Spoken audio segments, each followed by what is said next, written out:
Welcome back to my podcast. This is Gaurav Ayaan, and we have a special guest today in our show. His name is Paul Dennett, and look, he's a multi-talented guy.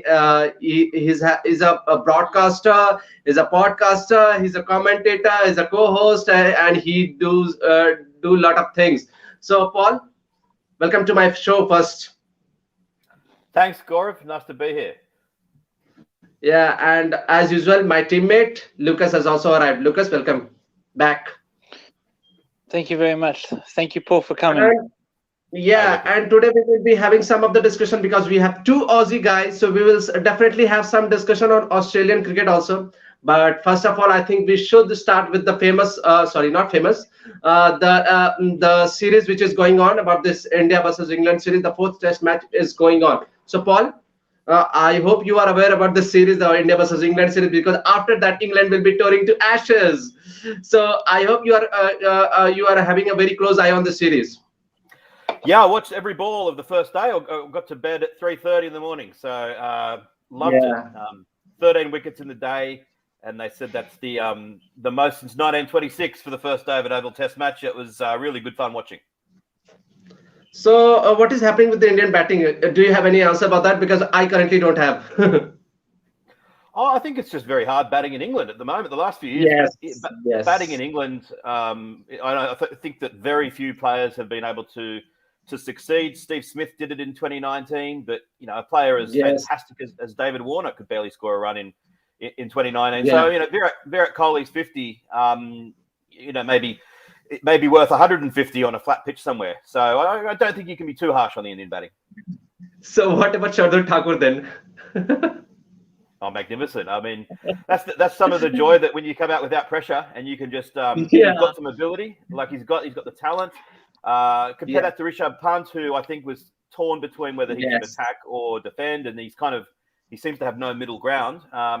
Thakur, I think, went out there thinking, well, everyone else has failed. I can see the ball hit the ball and play through the line. And, if you could rewind and tell every Indian player to play that way, then they may well have got bowled out for 250. But it's very hard to do right from the start. It's you don't always have that luxury at Test cricket, unfortunately. Yes. Shardul Thakur knows only one way. He he must be saying to himself, I know I'm playing in England and I will get a one ball which will be on my name of myself, and it's the best way to attack and go attack, and he just made a brilliant 50, which otherwise it looked like India would be getting a bowled out on 130 or 140 maybe. But India went on to score over 190 plus. That was a very good. It's not a very good score, but it's a decent enough on this England wicket. So if you're talking about England condition, most of the time, I think if any captain is winning the toss, they are deciding to bowl first. So it's like it's a bad toss to lose every time. Oh, well, it depends, I think, on the overhead conditions. That if it's sunny, and then I think if it had been sunny, then Joe Root would have batted. Sometimes it is an advantage to lose the toss because of the pressure that Ricky Ponting put England into bat at Edgbaston in 2005, and 16 years later, everyone's still talking about it. And so it's one thing to have to bowl first when you've been chosen that way by the opposition, but if you've chosen to bowl first, then and the wickets don't come, then that pressure starts to mount. But I think that with the overhead conditions being as they were, and even Kohli said that he would have bowled first if they'd won the toss today. Yes. So it's mostly like that. It's all about the day one. Once you won the toss, it's like you have won the maximum game, because obviously once the opposition bats after losing the toss, it's like they get bowled out very easily, and after the first day, it's like become a road on this England pitches. It's like very easy to bat on second or third or even fourth or fifth day. I think the thing is that by getting 191, India have at least kept themselves in the game. If they'd been bowled out for 100 fewer, and most importantly, they got Joe Root on the last probably last over or second last over. That's it, if I'm not wrong. Yeah, it was a massive wicket because they were starting to look comfortable, Milan and Root. And the thing is, I've been looking at the history of the Oval recently, and that it does seem to flatten out quite a lot. But then if the spinners do come into play at the end, and it's hard to know because it hasn't been very hot in England this summer by all accounts, and there's a bit of warmer weather forecast in the next few days. So if India can somehow bat well in the third innings, even if England get a pretty decent lead, there's always that possibility that come day 4, then, and particularly if they can push it into day 5, strange things can happen. So even if India concede a big lead on the first innings, they're not completely out of it, although I would be much happier if I was an Indian supporter if Ashwin was in the side. As you have talked about the Ashwin, so we want to know, because the whole nation wants to know why Ashwin is not playing. I think the whole world wants to know. It's what I found interesting that at the toss, Kohli was talking about it as though it was a choice in 2, as though it had to be either Ashwin or Jadeja, which I just don't understand, because you're saying that the preponderance of left-handers in England's batting lineup would help Jadeja, and I was thinking, well, surely that would help Ashwin as well. He's got an amazing record against left-handers, and but to be fair to Kohli, the player that I would have had Ashwin in place of would have been Umesh Yadav. And so Kohli can point to the fact that he bowled the best ball of the day to get the best batter in the world out. So maybe he knows more than all of us. So I think I was having some of the discussion about this cricket with my uncle, and my uncle said to me, just imagine if you are in the England camp and you get this option, who you want to play, either Ravindra Jadeja spin or Ravichandra Ashwin. So what's your point of view? So I told him, obviously Ravindra Jadeja. I don't want to play Ravichandra Ashwin. So just imagine why India is not playing Ravichandra Ashwin. That's the biggest loss they are having right now. They could have played Ravichandra Ashwin on the third test. I can well imagine if you're talking about Ravindra Jadeja also hasn't taken a lot of wickets and hasn't contributed a lot with the bat also. I felt a bit sorry for Jadeja because he's come out, with the exception of this game where he came out at number 5, he's come out where 1 wicket falls and all of a sudden he's batting with that very, very fallible tail. I mean, his record is fantastic. I mean, the crazy thing about both Ashwin and Jadeja, if you looked only at numbers, you could argue that they're the 2 best cricketers India has ever had. Their numbers in Test cricket are just absolutely phenomenal. I mean, Jadeja's bowling average is in the sort of low to mid 20s, and I know he's much more effective in India. But I suppose in answer to your question, I don't want to face either of them. If forced to in English conditions, maybe I'd say that Ashwin's more threatening. But as soon as the ball gets a bit on one of those dry and dusty wickets, Jadeja becomes deadly as well. So tell me, if you are in the England camp, if you are in the Indian camp, what will you choose with the combination? Will you go with the 3-2 or will you go with the 4-1? And because obviously, if you see England team also not playing with the main spinner. Moeen Ali is like a batsman who is a very handy bowler. So England is also not playing with this Jack Leach and other spinner. I think Dominic Bess is not in the squad. So England are also not going with the spin. Yeah, I mean, with the overhead conditions and the seam friendly conditions. Plus, I think there's a big difference in class between Jadeja and Ashwin versus Leach and Bess. That the gap between Ali and their best spinners is not, he's probably just as good as them. Joe Root can bowl a few overs as well. I would always have gone in, if I was in this side, I would have gone with the exact same side that they had, except I would have had Ashwin in there instead of Umesh Yadav. And I think I think that Thakur was a good selection. I said that at the top, thinking more about his bowling rather than his batting. But I think that, as I said, Yadav, that ball that he bowled to Root, if he can produce a few more of those, then maybe I'll change around. But I was surprised that Umesh Yadav was picked quite personally. So basically, you told me that you will go with a 3-2 combination, right? Isn't it? Yep. Okay, Lucas, you have any questions? So go ahead with Mike. No, see, I disagree with the 3-2 combination. I think the 4-1 combination is very fine because, as Paul has said, this has been a seam-friendly series. Spinners have taken no wickets either side. Moeen Ali's got a couple in the last test because Jadeja went after him and stuff like that. But this has mainly been a series for Robinson, Anderson, Siraj, and Bumrah. So giving up another seam bowler for a spinner doesn't really make sense to me. If we saw pitches that turns more throughout this series, then I would completely agree. If anyone I would drop, I'll drop Jadeja for Ashwin. I've got no problem bringing in Ashwin for Jadeja. But bringing in a spin bowler for a seamer, I don't think that's the right move from what we've seen from these pitches when it's very benign when it's come to spin for some reason. This year, the curators have made it more seam friendly than normal series. Even in the Ashes in 2019, there was some for the spinners. Joe Root took some wickets in that series. Nathan Lyon did okay-ish. But this series, there's been hardly any turn whatsoever on their pitches, even on day 4 and 5 pitches. So I think a 4-1 combination in this series, I think India have got it completely right. As far as this game goes, I think India are in front. I think they got out the main route, Joe Root. Bairstow, Milan, they've been picked on the 100, which I think is just ridiculous. But Bairstow has been okay. Craig Overton is the overnight watchman. He can bat a little bit. So if I'm India, I'm looking at trying to get out Milan as soon as possible, and then Johnny Bairstow, and that's basically the table.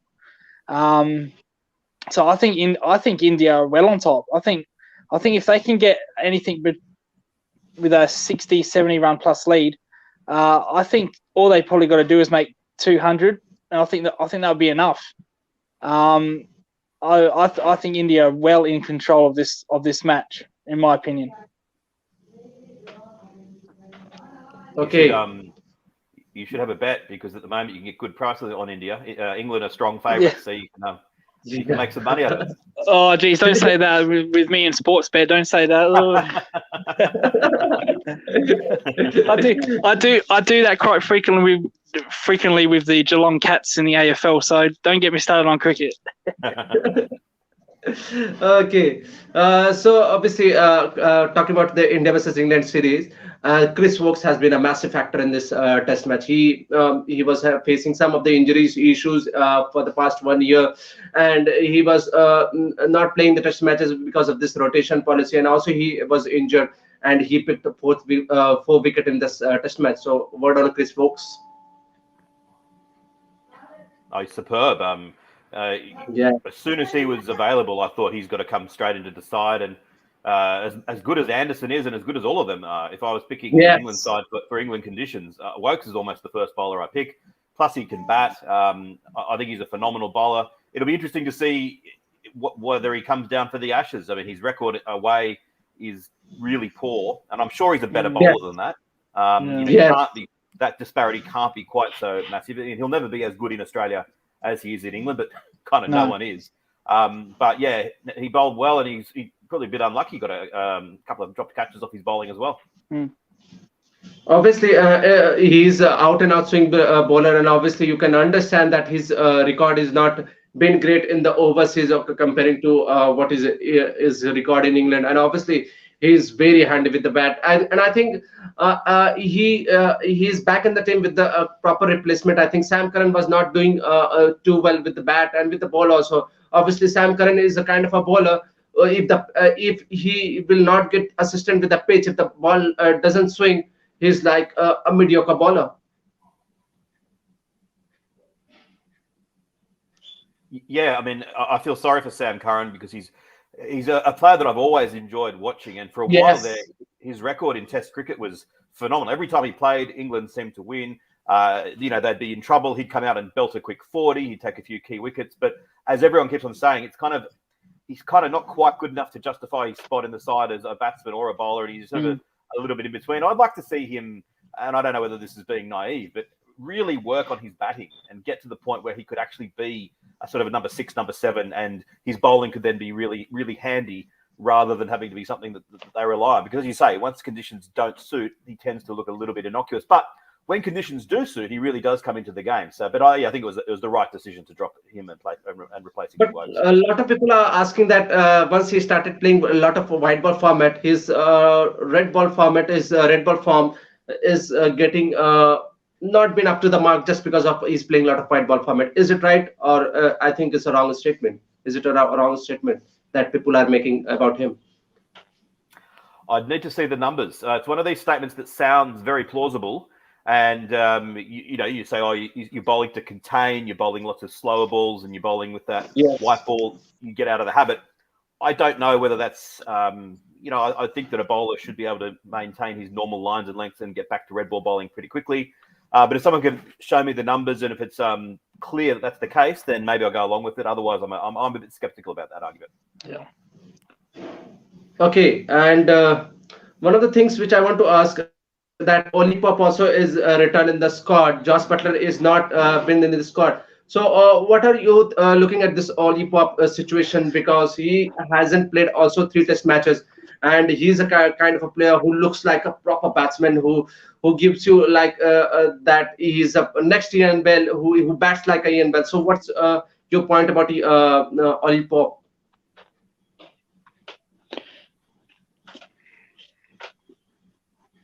I think that it's the right thing to do to pick him, and his record at Test level hasn't been so good yet, but I just can't get over his first-class figures. To average 51, I think he averages in first-class cricket. He's played about 56 games. That's a sample size that's pretty impressive, and we've been talking about how difficult it is to play in English conditions. To be able to do that, having predominantly played in England, I just think says that he must be a talent worth persisting with, especially given that he's only, 23 or 24. So he needs to produce at Test level, and it's not easy. I mean, in some ways, it's the sort of series that you don't want to get picked for. Like I'd much rather than facing Bumrah and co on English wickets, slide him into a much more a much easier series where runs are almost guaranteed. But yeah, I think that he was definitely the selection. I don't think that Dan Lawrence is as good a player as him at the moment. And especially Dan Lawrence bats at number 7, and once you bat at number 7, he doesn't provide a lot of bowling. So I think Chris Wokes looking at, and Sam Curran earlier was playing. They provides bowling also. Talking about England team also, it's looked like they've finally got this top order batsman right. They are getting Hasib Hamid now in the opening. I think Rory Burns also been hot and cold. He's been scoring runs, and I think with the David Malan coming back at number 3, it's look much balanced team right now comparing to earlier. Yeah, I think that Burns has done pretty well given how difficult it is in England. I mean, he's got that average of around about the sort of the high 30s, 40 mark. Everyone says his technique is ugly. I don't really place too much stock in that. I think it's just a question of whether he can score the runs or not. Hamid is an intriguing one. Came on the scene as a prodigy. Looked good in the last Test match. Failed in this one. Failed in the first Test match that he played back. So I'm not yet convinced about him, but I certainly think he's worth trying. And Malan, I think has improved, and I think if you look at his record in the last 4 or 5 years, it's substantially better than it was in the earlier years of his career. And so I think that he is a welcome addition to the England side. And talking with the Ashes in mind, it's a good thing for world cricket that it would be great to have a really highly competitive Ashes series, and the England side is starting to look on paper better than they were a few months ago. Talking about Ashes, I think England boys are missing a lot of big guns once they will go to Ashes, because Jofra Archer will not be available during this Ashes. How big a miss is this for England team? Well, it's potentially huge. I mean, Archer at his best, I still think of all the bowlers that England have in Australian conditions. Archer at 100% fitness, reproducing the form he showed in 2019, then there's that. The ability to bowl at high speed with accuracy within himself is what impresses me. That some of these bowlers that have to strain every ounce and sinew to get up to the speeds necessary, they get put away quite easily when they're having an off day. He's the sort of bowler that he can bowl accurately, and then when he's feeling it, steps it up. So big miss. But I suppose the emergence of Ollie Robinson is a positive for them. I think he's someone that could bowl really well in Australia. The rest of their bowling lineup hasn't always succeeded so much in Australia, but Jimmy Anderson is bowling better now than he's ever bowled. So I still think he could. He bowled well in Australia in 2010-11. He got conditions to suit a couple of times at the MCG, where Australia got bowled out on day one. So I still think he's worthwhile picking on for the tour as well, especially given that there's going to be the day-night Test match. He was good in the day-night test match last time he was there. I think he picked up a 5-wicket haul. So he's very potent with the pink ball. No, I think England. I think this could be 5-0. I think the only chance England have of winning a test match is the first one. Reason that being is that if Australia go deep in the T20 World Cup, they're going to have to quarantine for 2 weeks unless they get special treatment from the government. And I've said this, if they do that, then people are going to complain, oh, well, cricketers get special treatment, blah, blah, blah, and all that nonsense. So if they do that, then they're in doubt for the Afghanistan. Well, they probably won't play the Afghanistan game, which, whether you like it or not, is our only warm-up match, since January. It'll be a pre-tune for the Ashes. And if our T20 World Cup players won't play, Smith, Warner, Stark, Cummins, I think Hazelwood, that they won't play a whole test match since January leading up to that Ashes on the first test match. So I think that's England's only chance. If maybe they win the toss somehow, jump them, put up a big total maybe, but I don't see any bowler in this England lineup that's currently playing. Maybe Wood be an exception because of his pace. I don't see this team bowling out Australia taking 20 wickets in a match. I really don't. Ollie, if you look at the history of England bowlers, they've gone with the Stuart Broads, with the Andersons, and then their third seam bowler has been like a Tom Curran. He was awful in Australia. Warner really got to him. Wokes wasn't that great. Even before that, if you want to go back to 2007 all the way back, Hoggard wasn't that good. So they really struggle for a third seam bowler. And that's where Jofra Archer could have been really good on this pitch. I think he could have been very potent, because if you look at the series wins that defeats for Australia, they've had bowlers that have penetrated this pitch. Not so much with the swing, but their pace. Rabada in South Africa. Christian was the guy who bowled brilliantly in the Aussie Tour. When Rabada came over here in South Africa, he was bowling extremely high pace, penetrated our drop-in pitches, was very potent. They won that series, embarrassed us a little bit. Jasprit Bumrah, when he was bowling around 150 clicks an hour, he was very potent in the first tour. His pace did drop that, but he still had penetration in that pitch. I think to beat Australia, in Australia, you need a bowler that can penetrate the drop-in pitches. Swing bowlers do not work in Australia. If you go by history, seam bowlers do not work in Australia because the Kookaburra ball, they just can't swing it. Now Anderson, when I said he took that 5-wicket haul, he took that 5-wicket haul with a pink Kookaburra because it swinged. It was an absolute nightmare to play in night conditions, and he picked up a 5-wicket haul. Those conditions will not be in every Test match in Australia. I think besides Adelaide, I don't think those conditions will happen ever. And the pitches won't assist seam bowling like they do in England. So that's where you really need a bowler that can bowl 150 clicks or a heavy ball to penetrate these pitches. And I think Jofra Archer is a huge blow, a huge blow. Now, Paul mentioned Ollie Robinson's been very good. I think Ollie Robinson's, again, a bit like Chris Wokes, extremely good at home. I don't think he'll do any damage outside of England. I don't think he's that bowler. So I apart from the first Test match, I don't really give England any hope whatsoever to win a Test match in Australia. The thing is, history supports you, Lucas. That with the exception of 2010 and 2010-11, which should be taken off the record.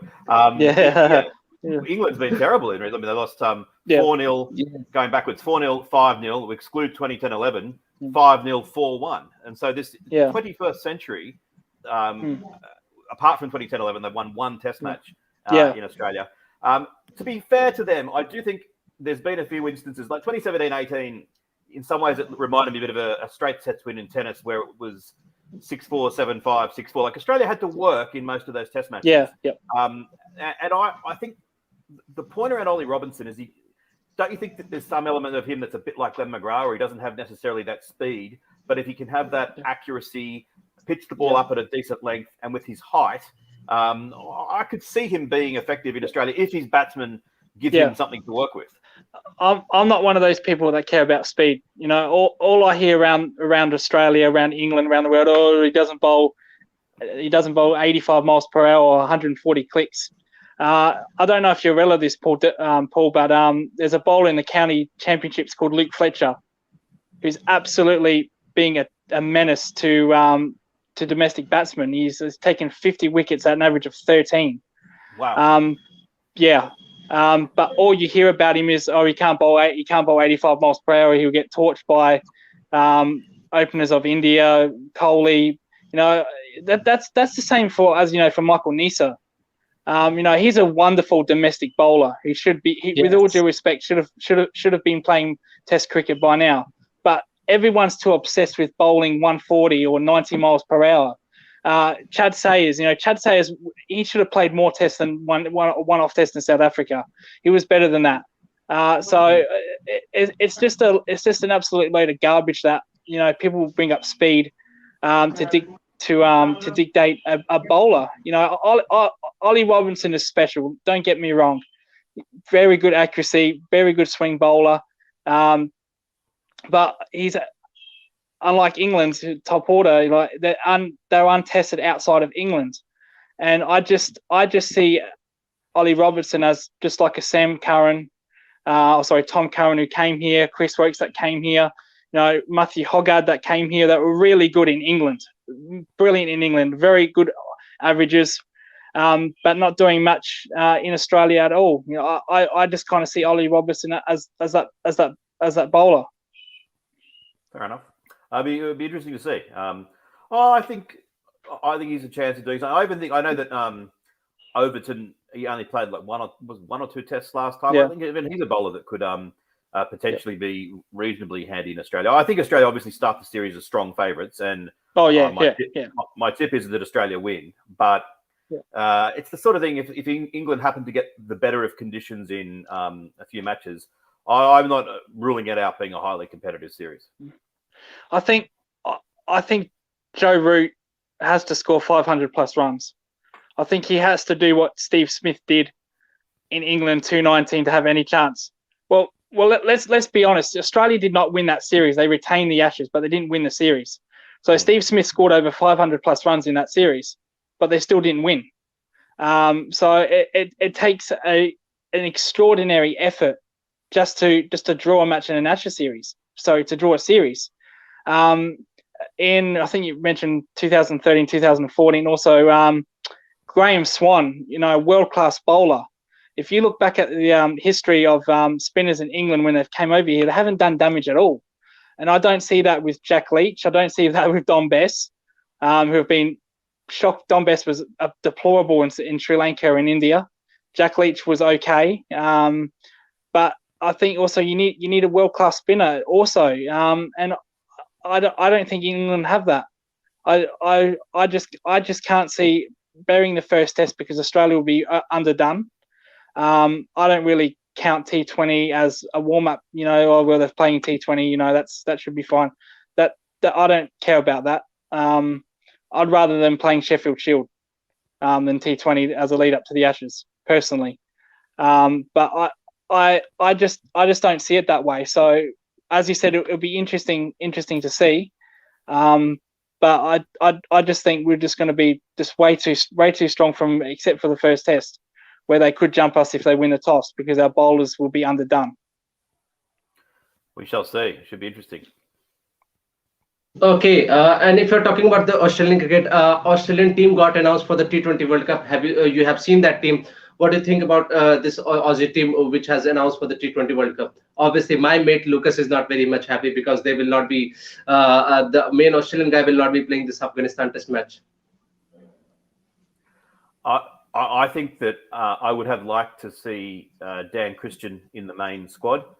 Yes, I think he's a damaging player, and you know the 30 runs he scored off Shakib Al Hassan in Bangladesh. Yes. We've now seen 6 games, including the New Zealand game in Bangladesh, where no one could score at any rate. And I know he didn't set the world on fire throughout much of the rest of the games, but I just think that he'd be someone, if I was in the opposition, I'd be nervous as he came out to bat.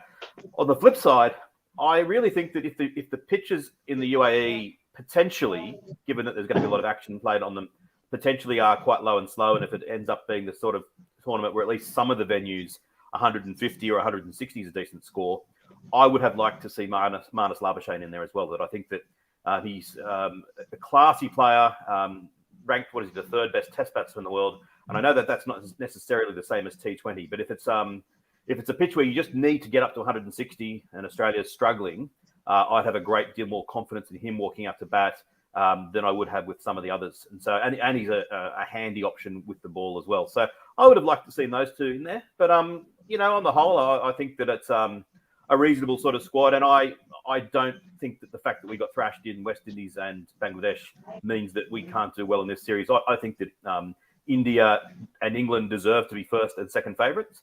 After that, there's a whole host of teams that could win it. On their day, Australia could beat anyone. I think that they'll do well in the tournament. I'm not saying they're going to win it, but I give them a fighting chance.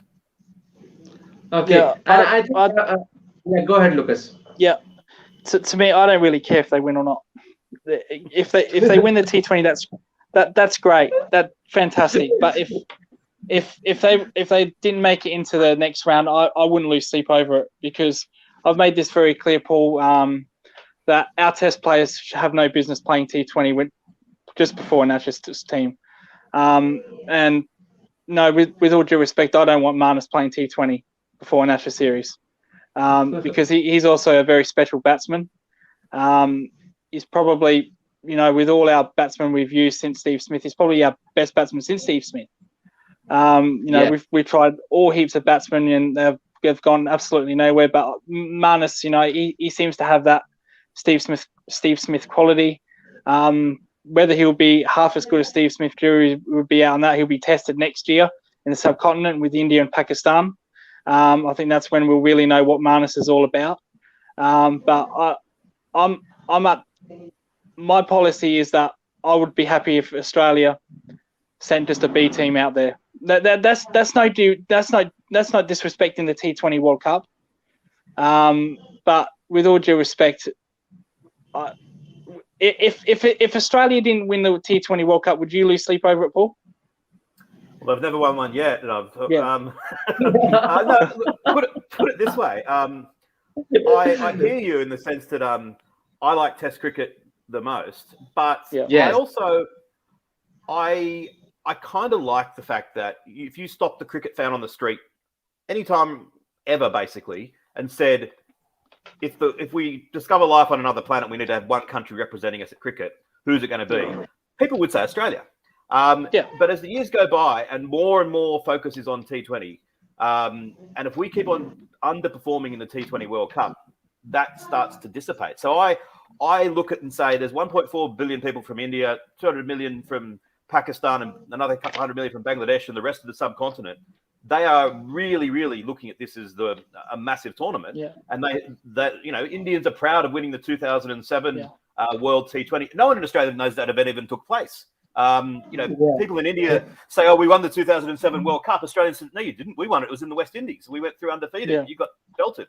And they beat Pakistan in a super over, a bowl-off in final. Yeah. But that's the way the world is. So as a proud Australian, I want us to do well because I want the rest of the world to say, yep, they are still the best nation in cricket. Plus, it's a lot of fun to watch. I'm really looking forward to watching it.